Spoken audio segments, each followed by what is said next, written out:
Welcome to Trailer Rewind. This is where we go back and look at films that Pete and Andy talked about in their trailer picks from the regular show. We go back, watch, and discuss those films. Today, Justin's with me, and we're going to talk about Comet. It's Comet. That was my Comet noise. I had a very vivid dream the other night about us. What was it about, this dream?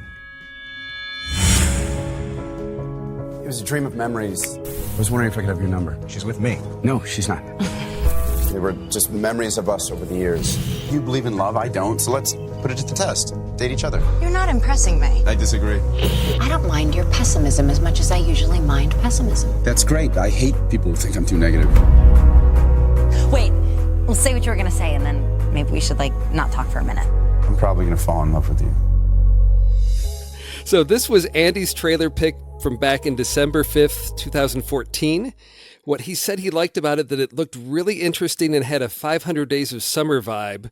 And he also noted that there were some interesting color palettes in the visuals. And Pete also noted in the trailer, there were some interesting things going on with the framing of shots. Did you go back and listen to their Let's Do trailers from that episode? I did go back and listen to that. Yeah. Do you think that they went and saw it? With their trailer picks, looking at the list of things, I don't think they have time. I don't either. To go back, yeah. And then it was Andy's pick, and then immediately after was the teaser for The Force Awakens. Yes. So the other thing about it is I think it totally got dwarfed by that, and they sounded super excited for it, and then immediately when it went to Fanboy Central for The Force Awakens, it was like, did we talk about something else? I can't remember. Well, and Andy said this movie Comet is coming out now. It's out now, so you can go see this. You could be listening to this while you're watching the movie. So it wouldn't have been that hard for them to that weekend go out and see this film. But Which probably means they missed it. Probably. I don't know what kind of wide release this had, because it does look like it was a smaller sort of art house film that I can't imagine, despite the name recognition of the cast of our two leads, that it would just have played in a lot of screens across the country. Yeah, I didn't know anything about it. And when we were going back and reviewing and trying to select, it was pretty much the name recognition that drew me to it as well. So yeah, so I would assume they missed it. And I think it's definitely worth talking about. The premise, and this I found interesting, is that it says that it's set in a parallel universe, and then it bounces back and forth over the course of an unlikely but perfectly paired couple's 6-year relationship. And where is that from? That's something I pulled off of IMDb, but they had also, when I went back, they also talked about the parallel universe piece, and I can see components of that possibly in there, but to me, I could also see this as one story similar to 500 Days of Summer. You get it out of sequence, but it's that same couple in the same world over different periods of time. Yeah, and I think I'm glad that we're talking about 500 Days of Summer, because Andy noted that it had that vibe, and it definitely does. It's right up that alley. It's different, obviously, but it felt a lot like 500 Days of Summer while I was watching it. And that's something that I tried to keep out of my mind, because that is such a just an admired film. I mean, set such a standard, I think, for a type of film, and to try to come alongside that is a challenge. And this is a film that I enjoyed. There were a few times I had some problems with it, but it is ambitious. It takes on some large things, and I think it does some of them really well. It's something similar to our last trailer rewind. It's a movie that I liked. I don't know that I loved it yet. Yeah, it's perfect for Netflix, right? And that's the thing. So when they did Trailer Rewind, it was out in theaters. Right now, it's available on Netflix. So hopefully we're going to put this up for everyone to listen to with a chance to catch it on Netflix. I think it's the perfect find. Like when you're scanning through Netflix for a movie to watch, you're kind of rolling the dice, and I've hit as much as I've missed in terms of that. This for that. If we're judging by that sort of category, this was definitely a hit for me. But mostly because, again, it's the kind of movie that I like. We have the TNR short coming up that Tommy and I recorded. It's either going to be just before this airs or just after this airs, called Mindbender. And the little hint of Mindbender that they added into this when when she suggests that Dell possibly died, and the rest of the film is just his brain sort of living out a love story. That is totally up my alley for stuff that I like. And then, I actually really liked where they went with it, and liked the ambition and liked the creativity there. Well, it's a film that I think will hold up to multiple viewings because of not only the structure of looking at the sequence and what's coming before and after to see how the relationship changes, and when they're referring to things that you don't find out until later, but also the ambiguous ending. And we can come back to that later, but it's something you can bring your own sort of background experience or hopes and dreams for this couple to this film to see how they weather the ups and downs of their relationship and ultimately how things end. And I think that's something that, depending where you are in your life, you may see different aspects of yourself in different sort of sequences that they have. You may connect with some parts of the relationship at different points in your life differently. So let's not leave the parallel universes concept behind on that, because that's really interesting. So when I read that, that from IMDb, I didn't know it was from IMDb, but I thought that was kind of crazy, because I viewed it, I kind of took it on its word of that it was these 6 years in these two people's lives. And when the concept, he talks about the dream that he has where he was dreaming this film, basically, right? Yes. And in some lives we were together and some they weren't.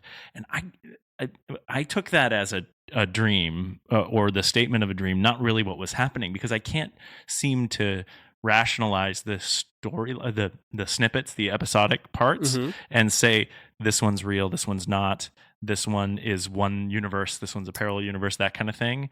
So I felt like it was more the poetry of the characters, thinking about it in terms of a parallel universe. But then all of a sudden, then you think about all the novelty pieces of, like, the comet, for example, or the earthquakey, dream shaking, reality inception type thing.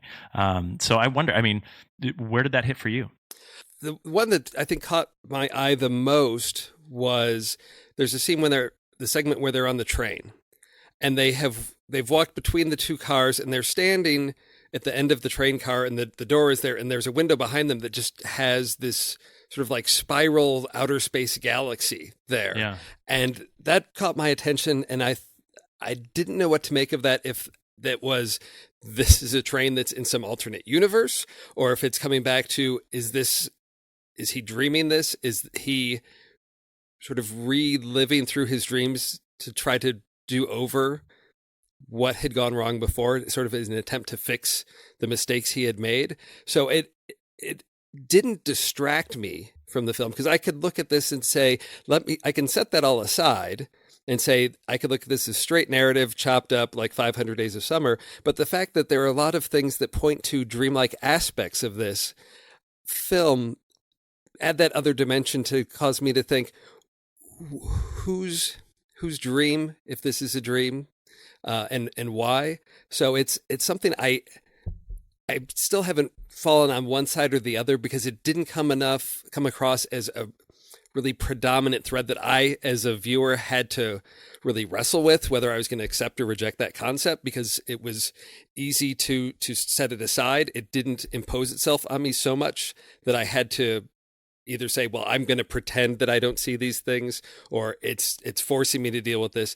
It added atmosphere to the film that I think in a relationship, when you look back, sort of the things that we remember that are factual and the things that we misremember, either intentionally because that's the way we want to remember them, it brought that to me, that I thought from the beginning we're set up where he's standing outside an apartment door. And it's interesting because he keeps repeating himself, this is not a dream, this is not a dream. He knocks on the door opens, and the movie begins. So as I was thinking about that, if that's the present where he is, and we're getting everything else, are we getting his memories of how he's remembering these things? Because to me, it's really more his story than hers. Right. Which I also thought weighed in the balance of how the scenes are presented. It's definitely more from his point of view, So is it his recollections of of their relationship together? I like that a lot about the premise, right? Is the idea that I don't think it needs to be viewed as a parallel universe story to enjoy it. And I think you don't need it while you're watching it, but it's great to talk about afterwards. And I think, that's why I didn't know that IMDb had listed it that way. There's also another thing on IMDb that's from IFC Films, which doesn't bring up the concept of the Mindbender, the parallel universe at all. Oh, okay. It just talks about their relationship. I'll quickly go through it. Justin Long and Emmy Rossum are star-crossed lovers whose relationship blooms and unravels over the course of 6 years in this mysterious, dazzlingly original romance. And then it goes on to kind of describe scenes from the film, but at no point does it talk about that sort of supernatural aspect. So I think it's really interesting that that the summary and the storyline by two separate sources viewed it differently, and that's the kind of stuff that I love in movies, and that's why I think it's such a win. If you're just looking for a movie that works with this, it's a great one, because those elements will catch you off guard. Because if you don't know about this possible parallel universe, there's the scene at the end where there's two suns in the sky. What is that? Yeah, what were the two suns for you? Right. Well, that's going to come back to, I think there's a couple clues as to really what the reality of that last scene is. Well, that sequence that takes place in the apartment where he comes back he's visiting her. It's sort of the last phase of their relationship. She's seemingly possibly engaged to someone else. So it's sort of that final reconciliation. Okay. So I think in my interpretation of the film, there's one thing that I thought gave it away. It caught me off guard when I was first watching it, and I had to go back and rewind, because there's a scene as he's in her apartment, and he's sort of just wandering around. He doesn't want to take the tour, but there's a book on the bookshelf that's a book she's written. He picks it up, and inside is just nonsense. It's just a jumble of characters and numbers and letters. And it was something about like the art of science or something like that was the title. Yeah, I thought, it was her thesis, right? It was her doctoral thesis. Yes, her doctoral thesis. And at first I thought, it's something really out there. It's like some cryptography. Then I thought, oh no, when you're dreaming things that may make sense to you, when you later wake up, you realize they don't make sense, or you don't have the ability to fill that in if you try to think about it too much. Like you could open a book and read a book in your dream, and you could say, oh, I'm reading this book. But if you think back to it, could you really place the words there? And so for me, it was one clue that I felt really set that as we're not in the real world. We're either in his dream, in his mind somewhere. Then as the earthquake starts to happen, sort of reality is starting to intrude upon the dream. So for me, the two suns at the end is just one more hint that we are not in the real world. We're in some fictional fantasy or dream or fabricated memory. I love it. And one of my favorite movies, and actually if you look at thenextreel.com, you see that's kind of my wallpaper or my profile picture is Donnie Darko, and that is the attachment that I put to Donnie Darko, that he actually was killed, and that the film is this sort of extra piece that he's given in his death to experience the life that he wasn't able to lead, where he gets these superpowers, or he gets this movie with Dell gets to experience the life with Kimberly.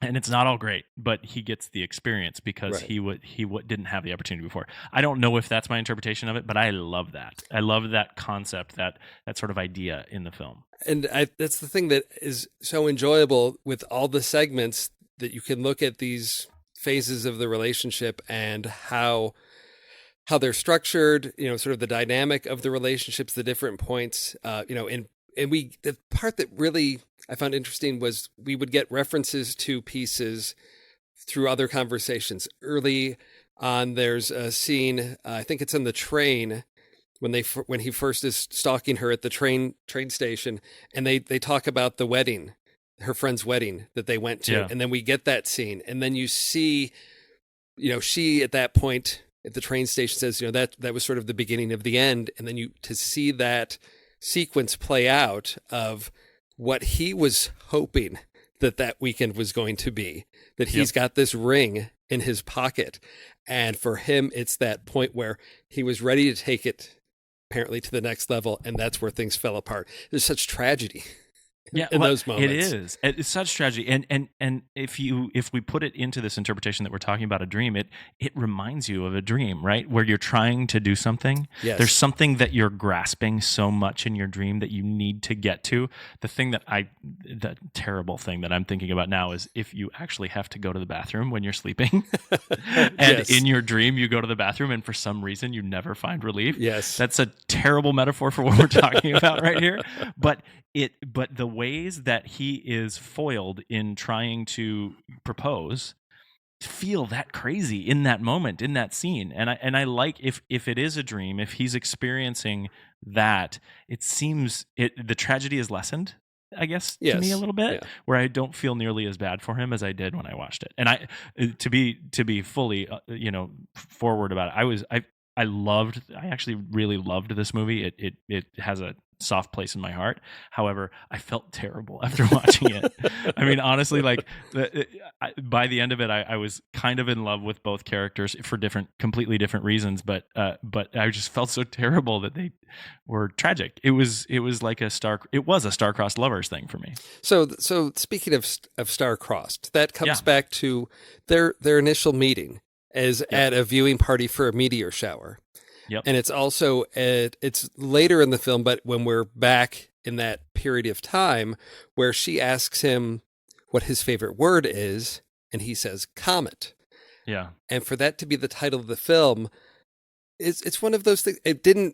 I started watching the film, okay, comet's the title, didn't even try to place any meaning on why.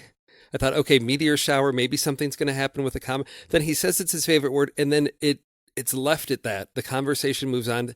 They never come back to that again. And I thought, is that really the best you can do with the title? Is it shoehorned into the script, or is it you need to find something, you pull it out because you can't find a title for the film? But it was something that I don't know that there's a better title I could come up with for the film. But I thought if you're going to really place that as the title, shouldn't that carry more weight or depth in the story for the characters? Yeah, I like it for a title for the movie. I like it, but I fully concede that it is 100% a metaphor that I just don't understand. And I would love to, Sam S. Mail, to learn about it. But I agree with you. I didn't catch why it meant it. I thought it was pithy and great, but there's a lot of pithy and great in the movie. There was a lot of really sharp writing that I enjoyed in here, and I thought that to have these two actors carry the film and to have a script that's going to allow you to stay with them and to keep you engaged with them through the highs and lows with minimal interaction with other characters. They're not even in the movie, really. Yeah, there's at the beginning as they're in line, sort of the meet cute that happens as they're waiting in line to get in. That's really, I think, all that we have with other characters. And I thought that to have a script that can rely so heavily on two to keep things moving, to keep scenes moving forward, I thought it was just a well done script. Early in the film, I definitely felt like they were trying too hard. Like the meet cute. Yes. It was cute, and it worked, but it took me out of it a little bit because I felt like I was reading the script lines as I was watching them act them. And I'm not trying to make it bad for either Emmy Rossum or Justin Long. I just think the script was so that way that at some points I felt like they were really trying to show that they were like that. It did work really hard, I think, and it worked too long for that. So that when we get to other scenes, I think one that stuck for me the most is the New York LA conversation where she's in the car and he's standing outside. That one, and maybe it's shorter. I tried to keep a list of how many times we were in each place and when each happened to see if there were connections or triggers to launch from one to the other. But that one, there was something about just the raw emotion at that point in the relationship that one worked really well for me. I think Paris had its moments as well. It was really strong. The train, I felt that sequence sort of dragged for me a little bit. Sure. It's sort of a transitional point in the relationship and almost felt like a placeholder of that's where they sort of agree to give it another try. And so I think it did work really hard at the beginning to lay the foundation. And I thought for the amount of time that we were there that I was expecting more sort of callbacks to lines or scenes or moments there. If we're going to spend so much time on a joke of whenever he sees somebody on the street, he wants to walk up to them and say, "Hey, where's my money?" To not have that, come out anywhere else. It was to establish his character. That joke didn't hit for me at all. Right. Yeah. I was waiting for the payoff later on. And there were too many of those things that I felt set up in the beginning that worked to set them up that didn't deliver. Now, I do enjoy the rest of the film, and perhaps I can speculate and say, it may have diminished my enjoyment of the film to have these callbacks to the beginning of the relationship, but it did seem really heavy, and the grounding of the relationship. Yeah, I agree. So speaking of the transitions between scenes, this isn't a simple, we're going to cut, we're going to fade to black, we're going to do a George Lucas wipe. We have a really unique device that, again, I think draws attention to itself and may play into that, is this a parallel universe, is this a dream? We don't have traditional cuts. We get, I don't even know what you would call them, almost like a loss of signal in a broadcast. We get static, the image jumps, the color shifts, and there's a lot of time spent, to put those in places. So I know there's intentionality to them, but did that bring you out of the film? Was that just another sort of flavor that's added to the film? Well, see, I like those kind of things. And I think on the film board, Andy's asked me a couple of times what I mean when I say I really like novelty. And that's the kind of stuff that I like. So I didn't see it as a plot device or something to signify a switching of the universes or anything. I saw it as a novelty. In other words, it was something that isn't part of the story, part of the film, brought to the film to make it more powerful, more emotional, heavy like that. So the switching, the static loss reception vibe thing, the actual visualization of the comet as she wipes her hands across the sky, the idea, and this is before I was kind of buying into the idea of the dream after death sequence, but the idea of the world crashing down around you, or the book, the thesis, as you mentioned, the gibberish there, those felt like novelty to me. And the fact that they connect to the story too, that's I really like that kind of stuff. So it didn't take me out of it because I was along for the ride. Some of the things that Pete and Andy talked about, I want to come back to those because they talked about the color palette. I think we're sort of in a place to talk about that because we do have, we've talked about the different sort of segments in the film that we have. We've talked about these unique visual transitions. Was there anything in particular you noted about sort of the color palette or vividness to any particular location or the way color was used through the film? I can't I can't attach it to any sort of meaning because I haven't had that depth of thought about the film yet, but I like it. I think I watched the trailer actually today in preparation to talk about it, and I think you see it in the trailer in the way it's going to be used to a good use actually in the film. So I see why Pete noted that, and the framing and the color, both in that way. My question about it really is when it's in art, when it's made as an art part of the art film, is there a reason in particular that they did it, or did it feel like for you? Did it feel like it was artsy art for art's sake? Did it feel like they were shifting the framing, for example, without purpose? So in terms of framing, and this was something, as I was watching, my wife was working on a project sort of offside, sort of half watching. Tough movie to watch while you're out working on a project.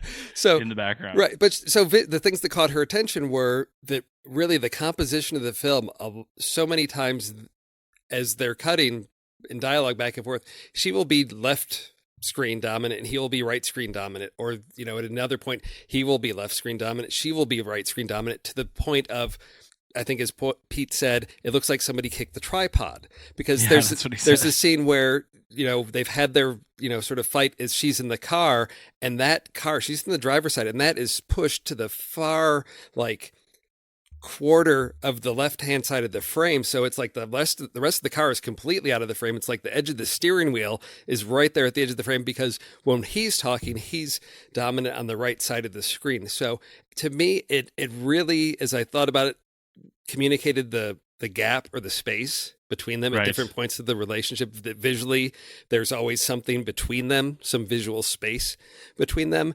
And I think, again, to me, it's one of those novelties that was done in a way that didn't draw a lot of attention to itself.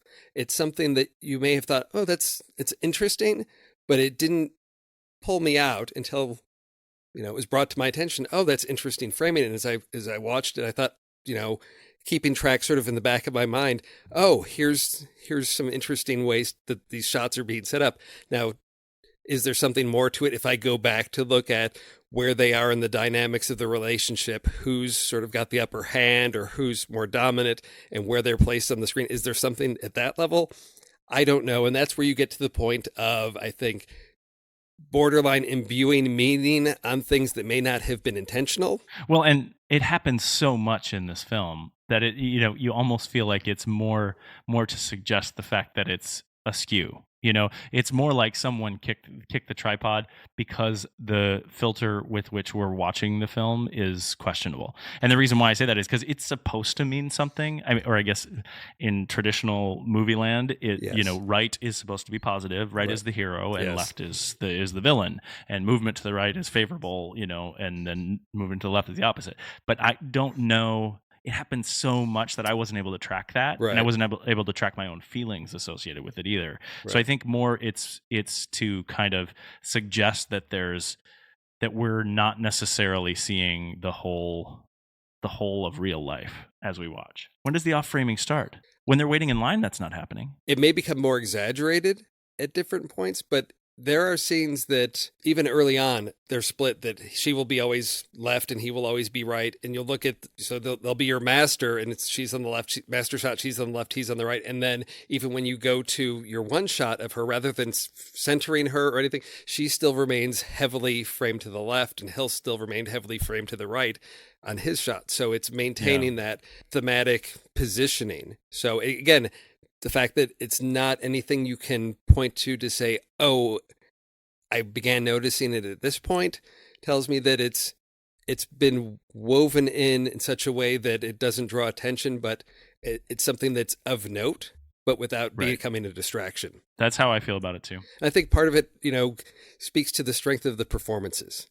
Yeah. Because you are engaged with Justin and Emmy so much in their characters of Dell and Kimberly that your mind doesn't have time to just sort of, there's nothing that I really have to listen to right now. My eye can wander and look at what's going on because there's so much in the writing. There's so much about the relationships in getting to understand these characters, their backgrounds, who they are, what their issues are, what their wants are out of the relationship, that there's so much that we're tuned to and they draw our attention to them that we're not having time for our mind to wander so much to be distracted by the visuals. I think that's something that bears up for second viewing, is to, now you know the story, look at sort of those extra novelties to see how they're enhancing the film and the story. And they live it. Like, as actors, they live the script really well. I really felt like Justin, or Dell, the Dell character, was really rooted in place, and that Emmy, Kimberly, was sort of flitting about him in a really interesting way that works with our different interpretations of what this film could be, and their dialogue went that way too. I was really impressed. So I'm not a huge knowledgeable person about Emmy Rossum. The thing that I knew her for was Phantom of the Opera, and I know she's done tons of stuff in addition to that, but that's the one that I kind of remember her for. But I sort of found myself falling in love with her as the movie went on, not necessarily Kimberly, but Emmy in her performance here, because she, whether they were acting choices or whether they were specific on the part of the director, she really aged in the 6 years of the relationship in sort of maturity and what was happening. You see the way she is approaching life when they have the meet cute as sort of a level of innocence that changes in her sort of demeanor as she gets more familiar with love, which I think is really kind of cool. And I really appreciated the way that she delivered that. Whereas the Justin Long character, and I think this is by design because I'm sort of buying into it, is similar or the same throughout. And he's kind of giving the same attachment to the feelings of love and everything. He's sort of still the cynic and still the egotist the whole way through, and he learns to love her through their relationship. I was really happy with the way they delivered it, and I think they connected with the script in a way that I don't think everybody could have. This is sort of stepping outside the film. You're going to fall in love with Emmy as Kimberly, and maybe this is perhaps because in August of 2015, she became engaged to writer-director Sam Esmail after 2 years of dating. There you go. So there's that extra piece to it. Sam. But I mean, it is really. I mean, you described that very well. That a character that really is relatively static. Dell is who he is, and to see Kimberly change over time. It's only mentioned a couple times, but there's a backstory with Dell with his mother that's there at the beginning as they're in line, and then again when there's the New York LA scene when they sort of break up again, and then he gets that call about his mother and all of that. And I tried to figure out what that was supposed to do for his character. Was that to bring some sympathy to him? Because he can seem this really hard person that just, how could somebody be in a relationship with him? He can be so cynical. He can be very full of himself at times.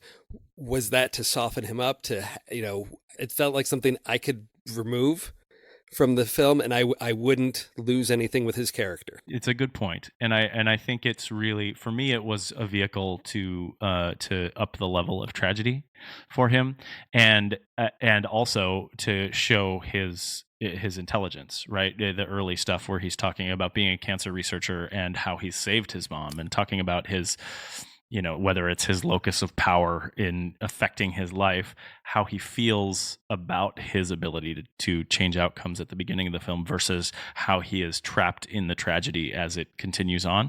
It didn't bother me, but it does. It's that kind of thing of noticing that the tragic stuff is just constant in his life, and I definitely felt that with him. Sort of start wrapping things up. We did talk about cinematography. That was Eric Koretz with the cinematography.